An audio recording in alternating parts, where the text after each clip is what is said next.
Hello students, welcome to my YouTube channel.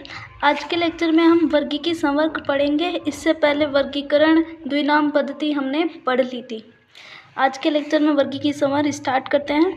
तो वर्गीकी संवर्ग क्या होता है कि वर्गीकरण एक एकल सोपान प्रक्रम नहीं है, बल्कि इसमें पदानुक्रम सोपान होते हैं। मतलब सिर्फ वर्गीकरण का मतलब ये नहीं है कि एक बार उसको डिवाइड कर दिया, बल्कि इसमें आगे से आगे और ज़्यादा डिवाइडेशन होता है। वर्ग उसमें आगे से ज़्यादा और पद पाए जाते हैं, जिसमें प्रत्येक सोपान पद अथवा वर्ग को प्रदर्शित करता है। यानी सोपान पद या वर्ग और ज़्यादा वर्ग होते हैं उसमें। चूँकि संवर्ग समस्त वर्गीकी व्यवस्था है, इसलिए इसे वर्गीकी संवर्ग कहते हैं।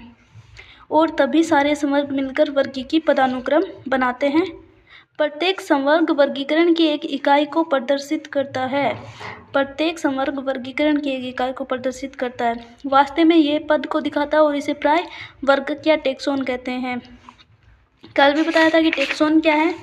वर्गों की वैज्ञानिक शब्दावली टेक्सा या फिर टेक्सोन है। आगे है कि सामान्य संवर्ग आगे जैसे जगत, किंगडम, संघ, फाइलम और वर्ग क्लास, गण, ऑर्डर, कुल, फैमिली, वंश, जीनस और जाति, स्पीशीज। ये टोटल 7 हमारे वर्ग या संवर्ग जो भी वर्गीकरण में वर्गीय संवर्ग होते हैं। इनके लिए ट्रिक है कि कीप पोट क्लीन और फैमिली गेट सिक। तो keep kingdom, pot phylum, clean class और order family, get genus, sick species. हो गया याद? फिर से मैं ट्रिक बता देती हूँ। कीप पोट क्लीन और family get sick. Keep pot clean और family get sick. Keep pot clean और family get sick. Keep pot clean और फैमिली गेट सिक। हो गया होगा अब तक तो याद। ये समान प्रकार के जीवों तथा अन्य प्रकार के जीवों में समानता तथा विभिन्नता को पहचानने में सहायता करता है। इनके द्वारा हम समानता और विभिन्नता को पहचान सकते हैं अलग अलग जीवों में। क्रम मैं आपको दिखाती हूँ, 1 मिनट। ये है हमारे 7 वर्गीकी संवर्ग। ये इनका इंग्लिश में नाम, ये इनका हिंदी में, ये ट्रिक रही। और इन सबको मिला के ही टेक्सोन, कैटेगरी, रैंक, ये तीनों चीज़ें बोला जाता है। इसको पदानुक्रम को बोलते हैं हेरारकी। ओके, जैसे इसमें क्या होता है कि ये इस टाइप से, जैसे जगत है और लास्ट में जाति आ जाता है। तो जाति में सबसे ज़्यादा समानताएं आती है और इसमें सबसे कम ऐसे लक्षण समान होंगे। तो पहले जगत हुआ, उसके अंदर इतनी सारी, ये यहाँ पे जगत के अंदर इतने सारे ये हो गए संघ। जगत के अंदर हो गए संघ यानी फाइलम। फिर क्लास आ गई। एक फाइलम के अंदर इतनी सारी क्लास है। एक क्लास के अंदर इतने सारे ऑर्डर है। एक ऑर्डर के अंदर इतनी फैमिली है और इतनी फैमिली में से एक फैमिली के अंदर इतने जीनस है और एक जीनस के अंदर इतनी स्पीसीज है।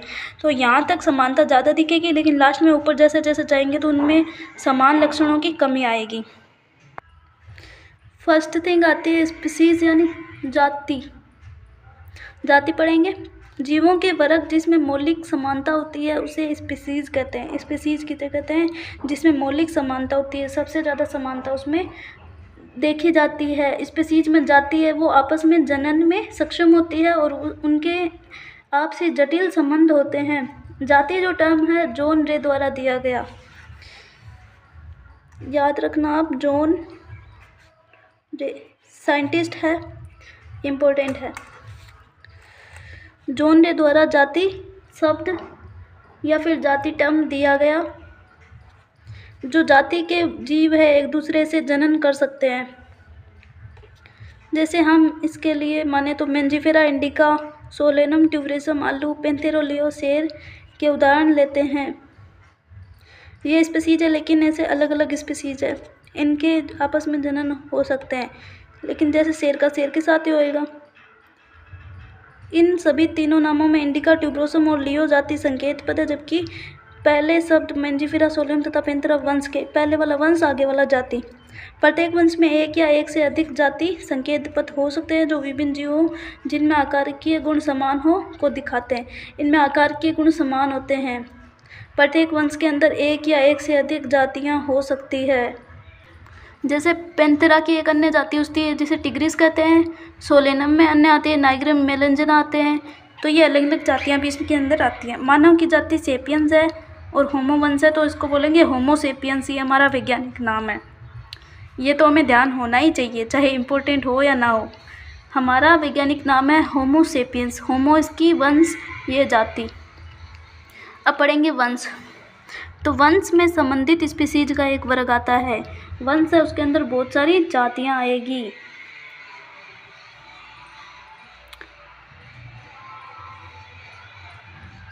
लेकिन इसमें जो गुण है वो स्पीसीज की तुलना में कम आ जाएंगे। वंश समीपस्थ संबंधित स्पीसीज का एक समूह होता है।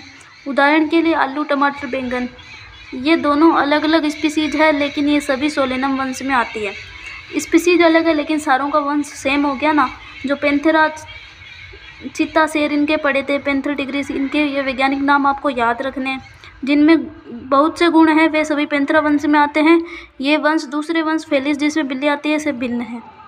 दूसरा वंश फेलिस है, उससे भिन्न है, लेकिन इसमें जो सेम आ गया ना इसका वंश। अब आता है कुल। तो बहुत सारे वंश एक ही कुल में आएंगे, ठीक है। और जैसे कुल में हमने देखा, कुल यानी फैमिली होता है। इसमें पौधों के कायिक और जनन गुण के आधार पर इसमें वर्गीकरण होता है। तो ये चीज़ यहाँ पे इम्पोर्टेंट है। पौधों के उदाहरण में देखिए तो सोलेनम, पिटूनिया और धतूरा को सोलेनेसी कुल में रखा जाता है। प्राणी का उदाहरण देखिए तो पेंथेरा, जिसमें शेर, बाघ, चीता आदि को फेलिस के साथ, बिल्ली के साथ फेलिडी कुल में रखा जाता है। बिल्ली और कुत्ते के लक्षणों को देखो तो उनमें कुछ समानताएं, कुछ विभिन्नताएं दिखाई पड़ेगी। उन्हें क्रम से 2 विभिन्न कुलों कैनिडी और फेलिडी में रखा गया है। ये कुलों के नाम है। अब आता है गण या ऑर्डर। ऑर्डर में बहुत सारे कुल आएंगे। इनमें लक्षणों के समूह के आधार पर उनकी पहचान या फिर उनको वर्गीकृत किया जाता है। गण में उच्चतर वर्ग होने के कारण कुलों के समूह होते हैं जिनके कुछ लक्षण एक समान होते हैं। इसमें एक जैसे लक्षण कुल में शामिल विभिन्न वंश की अपेक्षा कम होते हैं। जैसे जैसे हम आगे पढ़ रहे हो तो उसमें लक्षणों की समानता कम हो जाएगी। स्पीसीज में सबसे ज़्यादा थी, अब जैसे जैसे आगे बढ़ रहे हैं तो उनमें जो सेम लक्षण है, सेम कैरेक्टरिस्टिक्स है, वो कम होंगे। एग्जाम्पल इनमें पुष्पी लक्षण ज़्यादातर देखे जाते हैं। उनके आधार पर डिवाइडेशन है। पादप का उदाहरण सोलेनेसी आ गया और जंतु का उदाहरण जैसे कार्निवोरा आ गया, गण। और वर्ग देखते हैं क्लास। तो कई सारे गण हैं वो एक ही वर्ग में शामिल होते हैं। मैमलिया होता है वर्ग है, इसमें ये सारे शामिल होंगे। कार्निवोरा, प्राइमेटा जो भी गण पढ़े थे वो इसमें ही शामिल है। अब देखें संघ, फाइलम क्या होता है। फाइलम के अंदर बहुत सारे वर्ग आएंगे यानी क्लास आएंगे। इसमें उभयचर, मछली, सरीसृप, ये सारे आते हैं वर्ग के अंदर। और उच्चतर जिसे संघ कहते हैं उसका निर्माण, ये सारे मिलकर इस संघ का निर्माण करेंगे। एग्जाम्पल हो गया जैसे कोर्डेटा संघ हो गया। और पृष्ठरज्जु, नोटोगार्ड और पृष्ठीय खोखलिया तंत्र के आधार पर इसको रखा गया है। पौधों में कुछ एक समान लक्षण होते हैं, उनको उच्चतक समग्र भाग डिवीजन में, इसमें भी पौधों का भी एक दूसरा संघ होगा। अब देखते हैं जगत सबसे बड़ा होता है। ये इसका क्रम है, ये भी आपको याद रखना। आरोही क्रम के अनुसार यहाँ पे लिखा गया है। हमने ऐसा आरोही क्रम में ही पढ़ा है अभी। जगत क्या हो गया, विभिन्न संघों के सभी प्राणियों को उच्चतम संवर्ग जगत में रखा गया है। ये सबसे ज़्यादा उच्चतम संवर्ग है। जबकि पादप जगत और प्राणी जगत 2 है यहाँ पे। पादप में पौधों को रखा गया है, प्राणियों में एनिमेलिया को रखा गया है। पौधों को प्लांटी जगत में रखा गया है। 2 वर्गों को जंतु तथा पादप जगत कहे हैं। भविष्य में हम इन 2 वर्गों को जंतु और पादप जगत, 2 जगत हो गए ना। प्लांटी और पादप जगत एक ही है, पादप जगत, प्लांटी जगत और जंतु जगत हो गया। अब है कि जैसे जैसे हम स्पीसीज से जगत की ओर ऊपर जाते हैं वैसे ही समान गुणों में कमी आ जाती है। यह तो मैंने कितनी बार बोल दिया। सबसे नीचे जो टैक्सा होगा उसके सदस्यों में सबसे अधिक समान गुण होंगे। स्पीसीज में सबसे ज़्यादा समान गुण होंगे, जगत में सबसे कम होंगे। अब एक चीज़ जो याद रखने वाली चीज़ है वो है यहाँ पे ये पूरा चार्ट। इसमें पूरे क्वेश्चन यहाँ से नीट में 2025 में क्वेश्चन पुटअप होने की संभावना सबसे ज़्यादा इस इम्पोर्टेंट में चीज़ है इस चैप्टर में, तो वो है ये चार्ट।